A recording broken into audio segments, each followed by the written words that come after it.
Chapter 10. I wake up to find Yuri laying atop of me.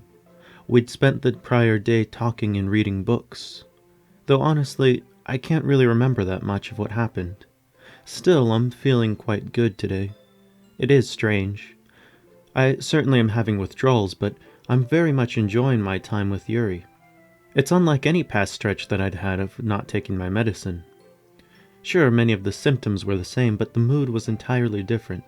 Having Yuri was different. Still, I knew that these memory lapses could get worse if I stay untreated. The last time that I found myself in a troublesome spot like this, I was able to get a shot that was good for a few weeks. I wouldn't mind getting the shot, but for whatever reason, my insurance would only cover it under certain circumstances. Today is Saturday, the Lord's Day. I walk out into the living room to retrieve my Bible from the bureau. I have a seat at the dining table and turn through to a new section to read from. For what is a man advantaged if he gain the whole world and lose himself or be cast away? I thought for a moment about it. To look at this in a worldly light, you would ultimately have a net loss. If you gain everything because you wanted it, but lose yourself, surely no longer would you want that, because you already have it at least. For me at least, I wouldn't care for everything, or even most things. Things are usually just a means to a goal anyway. There are some objects and some people who are an ends, but most are not, nor should they be. A loud scream from my room brought my attention. Picking up my Bible, I carry it with me to my room where I find Yuri in a panic. "Sawyer!" she yells, jumping out of bed and rushing to me. "You really shouldn't leave me alone like that." I feel Yuri wrap herself around me and move me back to bed. "What would I do if I ever lost you?" "But I was only within my own house," I say to her. "I didn't know that. I couldn't bear to fail this early into my quest for your heart. It is only just starting. Come lay with me.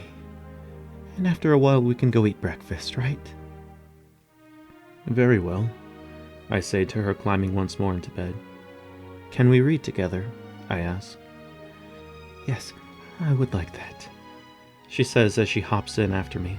We read through the passage from its beginning to end, whereupon I read, "No man, having put his hand to the plow and looking back, is fit for the kingdom of God." Yuri looks at me as I stop. "What do you suppose that means?" I ask.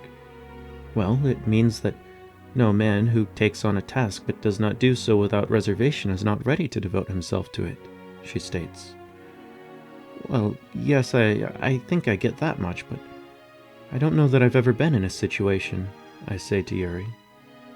"Well, I'm certain there will come a time soon then when you must," she whispers as she plants a kiss on me. "Now, how about breakfast? I'll cook for you."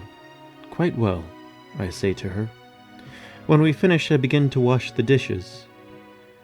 "Yuri, I think I have something to attend to." "May I come along?" she asks. I don't know." "Sawyer, you're not trying to be away from me, are you?" she asks. No, well, admittedly, I've been quite unwell without my medicine, so I was hoping to maybe go to my psychiatrist to hopefully get a shot to help me with my withdrawals." "Psychiatrist?" asks Yuri nervously. "Yes, my psychiatrist, Dr. Janeth." Yuri looks almost as though she is going to faint. "Is something wrong, Yuri?" "No," she pants. No, not at all." "Perhaps you'd best stay home, dear. You've been somewhat unwell." "Unwell? I don't know what you mean by that," she whispers to me. Quickly, Yuri stands beside me and states, I'll go with you. We'll make a date of it." She grins. I feel Yuri place her hands on my cheeks as she moves in to kiss me. What begins as a soft kiss becomes deep and sloppy, lusty even. I feel Yuri pressing herself into me. I pull away quickly, to which Yuri looks a bit worried. Did I do something wrong?" she asks. "No, I just wasn't expecting that is all." I look to her once again and see her eyes almost as wide as her smile. "What lovely eyes you have like that," I say to her. "You really think so?" she asks. "I do," I reply.